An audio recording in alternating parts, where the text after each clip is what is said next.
الحمد للہ رب العالمین والصلاة والسلام علی سید المرسلین اما بعد فاعوذ باللہ من الشیطان الرجیم بسم اللہ الرحمن الرحیم۔ ناظرین سامعین، آج انشاءاللہ عز و جل ہم سورہ بقرہ کی آیت نمبر 13 سے سننے کی سعادت حاصل کریں گے۔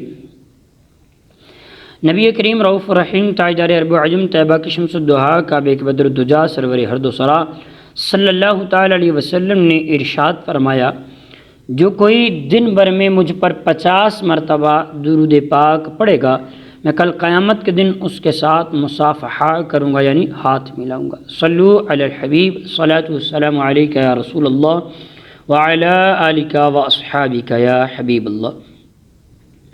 اللہ رب العالمین قرآن مجید فرقان حمید کے پارہ 1 سورہ بقرہ آیت نمبر 13 میں ارشاد فرماتا ہے، بسم اللہ الرحمن الرحیم، وَإِذَا قِيلَ لَهُمْ آمِنُوا كَمَا آمَنَ النَّاسُ قَالُوا أَنُؤْمِنُوا كَمَا آمَنَ السُّفَهَاءُ أَلَا إِنَّهُمْ هُمُ السُّفَهَاءُ وَلَكِنْ لَا يَعْلَمُونَ۔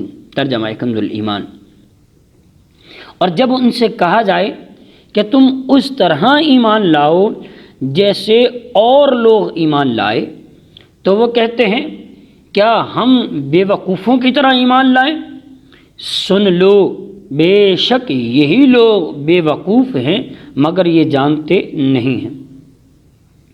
اس آیت میں بزرگان دین کی طرح ایمان لانے کا حکم دیا گیا۔ اس سے پتہ چلا کہ ان کی پیروی کرنے والے نجات پا جاتے ہیں اور ان کے رستے سے ہٹنے والے منافقین کے رستے پر ہوتے ہیں۔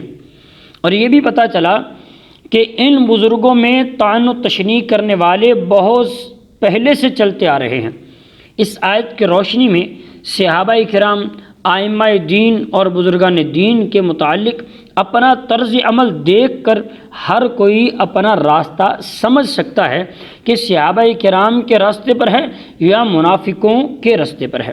نیز علماء، صلحاء اور دیندار لوگوں کو چاہیے کہ وہ لوگوں کی بد زبانیوں سے تکلیف دے جو نہ ہوں، بلکہ سمجھ لیں کہ یہ اہل باطل کا قدیم یعنی پرانا طریقہ اور دستور ہے۔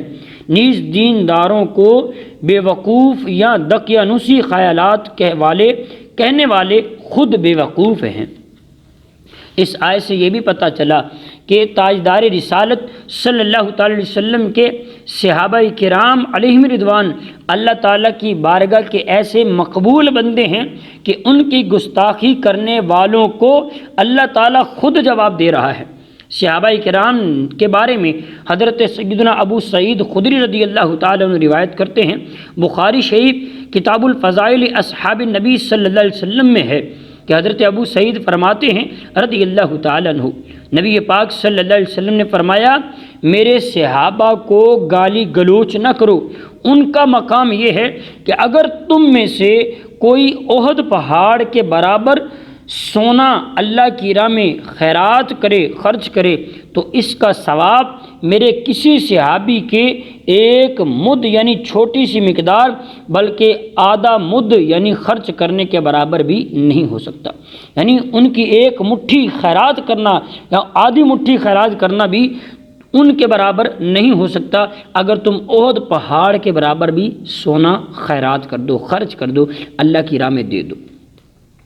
اس اللہ تعالیٰ کے اولیاء کرام کے بارے میں حضرت ابو ہریرہ رضی اللہ تعالیٰ روایت کرتے ہیں، بخاری شریف میں ہے، نبی پاک علیہ السلام فرماتے، اللہ تعالیٰ نے فرمایا، جو میرے کسی ولی سے دشمنی رکھے اسے میں نے لڑائی کا اعلان کر دیا، من عاد لی ولیًا فقد آذنتہ بالحرب۔ اس سے ان لوگوں کو نصیحت حاصل کرنی چاہیے جو صحابہ کرام کی بے ادبی اور گستاخی کرتے ہیں اور اللہ تعالیٰ کے اولیاء کے بارے میں غلط عقائد اور نظریات رکھتے ہیں۔ اللہ تعالیٰ ہماری اصلاح فرمائے اور ہمیں عقائد اہل سنت اور اولیاء کرام کے طریقے پر، صحابہ کرام کے طریقے پر چلنے کی توفیق عطا فرمائے۔ آگے آیت نمبر اللہ تبارک و تعالیٰ 14 میں ارشاد فرماتا ہے، وَإِذَا لَقُوا الَّذِينَ آمَنُوا قَالُوا آمَنَّا وَإِذَا خَلَوْا إِلَى شَيَاطِينِهِمْ قالوا انا معکم انما نحن مستہزئون، فرمایا اور جب یہ ایمان والوں سے ملتے ہیں، یعنی منافق لوگ جب ایمان والوں سے ملتے ہیں تو کہتے ہیں ہم ایمان لا چکے، اور جب اپنے شیطانوں یعنی اپنے دوستوں کے پاس تنہائی میں جاتے ہیں تو کہتے ہیں کہ ہم تو تمہارے ساتھ ہیں، ہم تو صرف ان سے ہنسی مذاق کر رہے تھے۔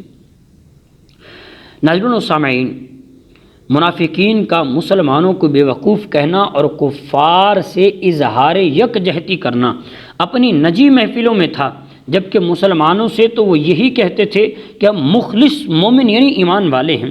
اسی طرح آج کل کے لوگ گمراہ جو ہیں مسلمانوں سے اپنے فاسد خیالات کو چھپاتے ہیں، مگر اللہ تعالیٰ ان کی کتابوں اور تحریروں سے ان کے راز جو ہے وہ کھول دیتا ہے۔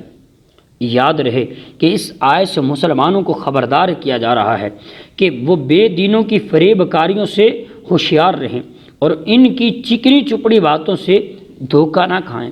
اور ایک اور مقام پر اللہ رب العالمین سورہ آل عمران آیت نمبر 118 تا 20 میں فرماتا ہے، اے ایمان والو، غیروں کو رازدار نہ بناؤ، وہ تمہاری برائی میں کمی نہیں کریں گے، وہ تو چاہتے ہیں کہ تم مشقت میں پڑ جاؤ، بے شک ان کا بغض ان کے منہ سے ظاہر ہو چکا، اور جو ان کے دلوں میں ہے چھپا ہوا ہے، اور وہ اس سے بڑھ کر ہے۔ بے شک ہم نے تمہارے لیے کھول کر آیتیں بیان کر دیں اگر تم عقل رکھتے ہو۔ خبردار، یہ تم ہی ہو جو انہیں چاہتے ہو اور وہ تمہیں نہیں چاہتے، حالانکہ تم تمام کتابوں پر ایمان رکھتے ہو، اور جب وہ تم سے ملتے ہیں تو کہتے ہیں ہم ایمان لا چکے، اور جب تنہائی میں ہوتے ہیں تو غصے کے مارے اپنی انگلیاں چباتے ہیں۔ اے محبوب علیہ الصلوۃ والسلام، آپ ان سے فرمائیں اپنے غصے میں مر جاؤ، بے شک اللہ والوں کی بات کو اللہ ان کی بات کو خوب جانتا ہے، دلوں کی باتوں کو اللہ خوب جانتا ہے۔ اگر تمہیں کوئی بلائی پہنچے تو انہیں برا لگتا ہے، اور اگر تمہیں کوئی برائی پہنچے تو اس پر وہ خوش ہوتے ہیں، اور اگر تم صبر کرو اور تقوی اختیار کرو تو ان کا مکر و فریب تمہارا کچھ نہیں بگاڑ سکے گا، بے شک اللہ ان کے کاموں کو گھیرے ہوئے ہے۔ ناظرین و سامعین، رسول کریم رؤوف الرحیم صلی اللہ علیہ وسلم نے فرمایا، مسلم شریف کی حدیث مبارکہ ہے، فرمایا ایاکم و ایاہم لا یدلونکم ولا یفتنونکم، ان سے دور رہو اور انہیں اپنے سے دور کرو، کہیں وہ تمہیں گمراہ نہ کر دیں، کہیں وہ تمہیں فتنے میں نہ ڈال دیں۔ اعلیٰ حضرت امام اہل سنت فتاوی رضویہ شریف جلد نمبر 5 جلد نمبر 15 صفحہ نمبر 105 پر فرماتے ہیں، مسلمان کا ایمان ہے کہ اللہ و رسول سے زیادہ کوئی ہماری بھلائی چاہنے والا نہیں۔ اللہ رسول جس بات کی طرف بلائیں یقیناً وہ ہمارے لیے دونوں جہانوں میں اس میں بھلا ہے، اور جس بات سے منع کریں بلا شبہ ہمارا اس میں نقصان ضرور ہے۔ مسلمان صورت میں ظاہر ہو کر جو ان کے حکم کے خلاف کی طرف بلائے یقین جان لو کہ یہ ڈاکو ہے، اس کے تعویلوں پر ہرگز کا نہ رکھو۔ راہزن جو جماعت سے باہر نکال کر کسی کو لے جانا چاہتا ہے ضرور چکنی چکنی باتیں کرے گا، اور جب یہ دھوکے میں آیا اور ساتھ ہو لیا تو گردن مار دے گا، مال لوٹے گا۔ شامت اس بکری کی کہ وہ اپنے ریوڑ سے علیحدہ ہو اور اپنے چرواہے کا ارشاد نہ سنے، اور بھیڑیا جو کسی بھیڑ کی اون پہن کر ان کے ساتھ ہو لے۔ ارے مصطفیٰ کریم علیہ السلام تمہیں منع فرماتے ہیں، وہ تمہاری جان سے بڑھ کر تمہارے خیر خواہ ہیں۔ اللہ فرماتا ہے حریص علیکم بالمؤمنین رؤوف الرحیم، اور تمہیں منع فرماتے ہیں تمہارا مشقت میں پڑنا ان کے قلب اقدس پر گرا ہے، اور میں عزیز علیہ ما عنتم، واللہ وہ تم پر اس سے زیادہ مہربان ہیں جیسے نہایت چہیتی ماں اکلوتے بیٹے پر بالمؤمنین رؤوف الرحیم۔ ارے ان کی سنو، ان کا دامن تھامو، ان کے قدم سے لپٹ جاؤ۔ فرمایا وَإِذَا خَلَوْا إِلَىٰ شَيَاطِینِهِمْ، یہاں شیطان سے مراد کفار کے وہ سردار مراد ہیں جو دوسروں کو گمراہ کرنے میں مصروف رہتے ہیں۔ منافق جب ان سے ملتے ہیں تو کہتے ہیں کہ ہم تمہارے ساتھ ہیں، جب مسلمانوں سے ملیں تو مذاق کے طور پر کہ ہم ان سے ملتے ہیں اس لیے تاکہ ان کے راز پتہ کر کے تمہیں بتا سکیں۔ ان کی فساد انگیزیوں سے مواقع ملے۔ اس سے پتہ چلا کہ جس طرح جنات میں شیاطین ہوتے ہیں اس طرح انسانوں میں بھی ہوتے ہیں۔ انما نحن مستہزئون، ہم تو صرف ہنسی مذاق کرتے ہیں۔ منافقین صحابہ کرام کے سامنے ان کی تعریفیں کرتے اور بعد میں ان کا مذاق اڑاتے۔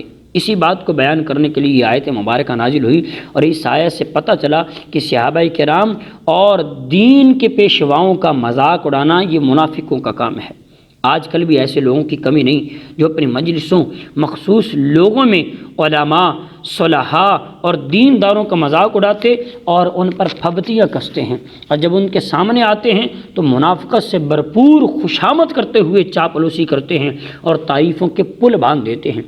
یوں ہی ایسے لوگوں کی بھی کمی نہیں جنہیں مذہب اور مذہبی نام سے نفرت ہے، مذہبی حلیہ اور وضاقتہ دیکھ کر ان کی طبیعت خراب ہوتی ہے۔ اللہ تعالیٰ ان لوگوں کو ہدایت عطا فرمائے۔ یاد رہے، انبیاء کرام اور دین کا مذاق اڑانا یہ کفر ہے۔ یوں ہی صحابہ کرام کی بے ادبی گمراہی ہے، اسی طرح علم کی وجہ سے علماء دین کا مذاق اڑانا کفر ورنہ حرام ہے۔ اللہ تبارک و تعالی ہمیں عمل کرنے کی توفیق عطا فرمائے، آمین بجاہ نبی الامین۔